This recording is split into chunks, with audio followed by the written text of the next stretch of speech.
Hello students, आज मैं आपको त्रिभुज के परिमाप और क्षेत्रफल के बारे में बताऊंगा, यानी कि perimeter and area of A triangle. तो यहाँ पर एक हमने त्रिभुज ए बी सी बनाया है और इसकी भुजाओं को हमने नाम दे दिया है। ए बी को सी, बी सी को ए नाम दे दिया है और सी ए को बी नाम दिया है। तो इसका पेरीमीटर इक्वल टू होगा ए प्लस बी प्लस सी। तो इस प्रकार से त्रिभुज की तीनों भुजाओं का योगफल उसका पेरीमीटर कहलाता है।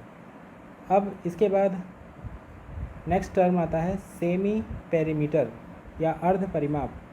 S इज इक्वल टू होता है ए प्लस बी प्लस सी अपॉन 2। परिमाप का आधा कर देंगे तो ये कहलाएगा सेमी पेरीमीटर। इसके बाद आता है एरिया ऑफ ए ट्रायंगल। सबसे पहले हम एक त्रिभुज बनाते हैं ए बी सी। हमने एक त्रिभुज बनाया और त्रिभुज की भुजा ए बी को हम आधार मान लेते हैं, आधार यानी कि बेस। इसके बाद ए बी के सम्मुख शीर्ष सी से हमने ए बी पर एक परपेंडिकुलर ड्रॉ किया है और यह परपेंडिकुलर ए बी को बिंदु डी पर मिलता है। तो इस जो लंबाई है सी डी को हम इस त्रिभुज की ऊंचाई या हाइट कहते हैं।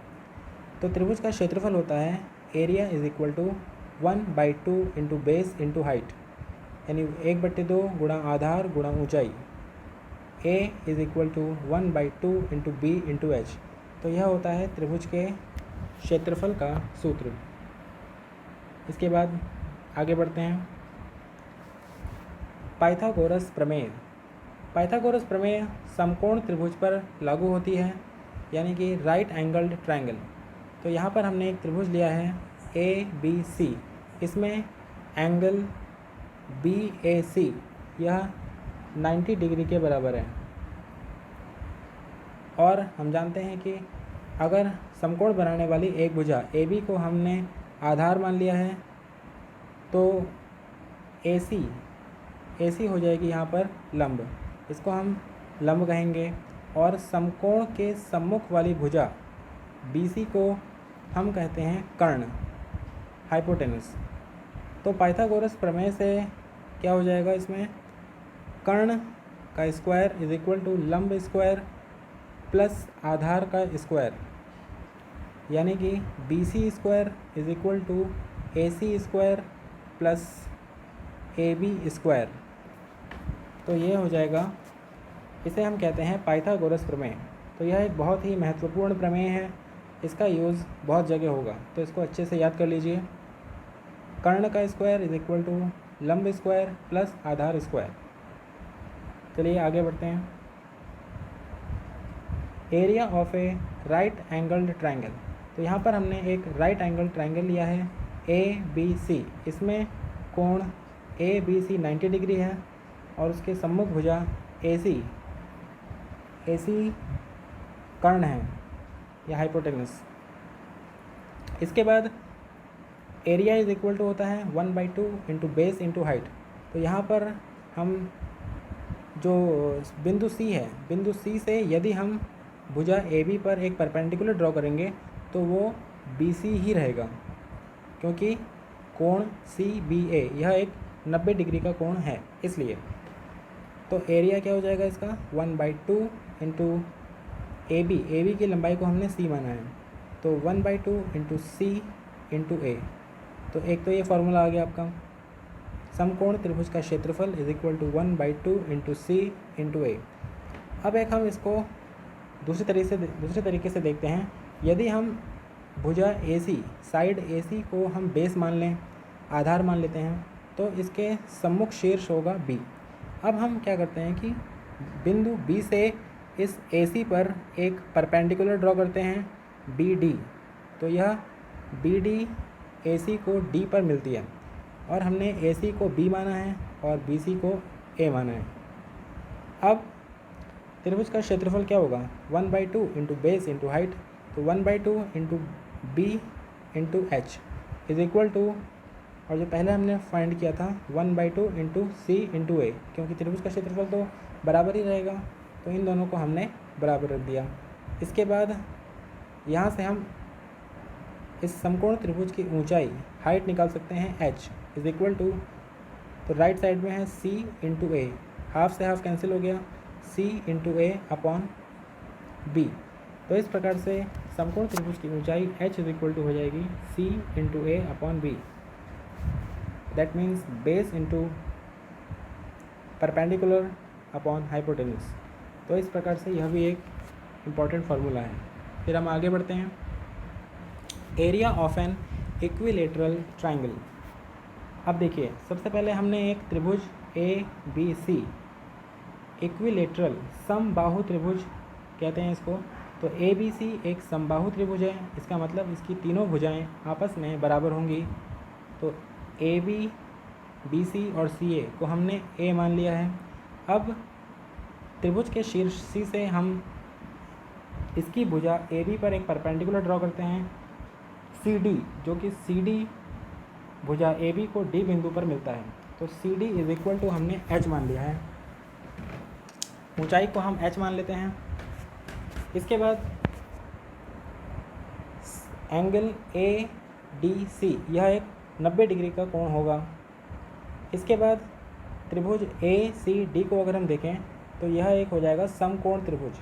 इसके बाद समकोण त्रिभुज हम ए सी डी में हम पाइथागोरस प्रमेय लागू करेंगे तो क्या हो जाएगा, कर्ण का स्क्वायर, कर्ण कितना है यहाँ पर ए स्क्वायर, तो इसका हो जाएगा ए स्क्वायर इज इक्वल टू लंब यहाँ पर एच हो जाएगा एच स्क्वायर प्लस आधार यहाँ पर है ए बाई टू। देखिए, समबाहु त्रिभुज के अगर किसी शीर्ष से हम सम्मुख भुजा पर अगर हम लंब खींचेंगे तो वो सम्मुख भुजा को दो बराबर भागों में बांटता है। तो इस वजह से ए डी और डी बी दोनों क्या हो जाएंगे ए बाई टू। तो इस तरीके से त्रिभुज ए सी डी में ए डी की लंबाई क्या है ए बाई टू। तो इसी का प्रयोग हमने यहाँ पर किया है। तो a square is equal to h square plus a by two का स्क्वायर, यहाँ से h square is equal to आ जाएगा 3/4 ए स्क्वायर, यानी कि h is equal to √3/2 into a. तो ये क्या आ गया, समबाहु त्रिभुज यानी इक्विलेटरल ट्राइंगल की हाइट। तो ये भी एक इम्पॉर्टेंट फार्मूला है। समबाहु त्रिभुज की अगर हमें भुजा ज्ञात है ए, तो उसकी ऊंचाई क्या हो जाएगी h is equal to √3/2 into a. जैसे यहाँ पे ये है, तो ये इम्पॉर्टेंट फार्मूला है, इसको आप याद कर लीजिए। h is equal to √3/2 into a. इसके बाद त्रिभुज का क्षेत्रफल का फॉर्मूला यहाँ अप्लाई करेंगे। Area is equal to 1/2 into base into height. अब यहाँ पे हम बेस देखेंगे तो ए बी है और हाइट है h, तो 1/2 इंटू ए इंटू एच की वैल्यू है √3/2 ए। तो इसको यहाँ पुट करेंगे तो क्या हो जाएगा, which is equal to √3/4 A square. तो ये भी एक इम्पॉर्टेंट फार्मूला है समबाहु त्रिभुज का क्षेत्रफल। Area of equilateral triangle is equal to √3/4 A square, जहाँ पर ए क्या है, A is the side of triangle. इसके बाद आगे बढ़ते हैं। Area of an isosceles triangle, समद्विबाहु त्रिभुज का क्षेत्रफल। सबसे पहले हमने एक समद्विबाहु त्रिभुज बनाया ए बी सी, इसकी दो भुजाएं ए सी और बी सी दोनों इक्वल हैं, हमने इनको ए मान लिया है इसकी लेंथ को, और ए बी को हमने बी लेंथ का मान लिया है। अब इसके शीर्ष सी से हम ए बी पर एक परपेंडिकुलर ड्रॉ करते हैं जो ए बी को बिंदु डी पर मिलता है, और सी डी को हमने एच मान लिया है। अब समद्विबाहु त्रिभुज में क्या होता है कि बिंदु सी से यदि हम ए बी पर परपेंडिकुलर ड्रॉ करेंगे तो यह भुजा ए बी को दो बराबर भागों में बांटेगा, b/2 एंड b/2। तो ए डी और बी डी दोनों की लेंथ सेम होगी b/2। अब हम आते हैं त्रिभुज ए सी डी, यह एक समकोण त्रिभुज है, तो यहाँ पर हम पाइथागोरस प्रमेय प्रयोग कर सकते हैं। तो कर्ण कितना है ए, तो a square is equal to h square plus b/2 का square. It implies that h square is equal to a square minus b square upon 4 is equal to 4a square minus b square upon 4। तो यहाँ तक आ गया है। तो h की value यहाँ से हम निकाल सकते हैं। तो height h is equal to 1/2 into under root of 4a² minus b²। तो यहाँ से आ जाएगा हाइट। अब यहाँ पर इस त्रिभुज ABC के लिए बेस है AB की लंबाई है b और इसकी हाइट हमने निकाल ली है। अब यहाँ से हम क्षेत्रफल निकाल सकते हैं। तो एरिया इज़ इक्वल टू हो जाएगा 1/2 इंटू बेस यानी कि b इंटू हाइट हमने अभी निकाली है 1/2 into under root 4a² minus b²।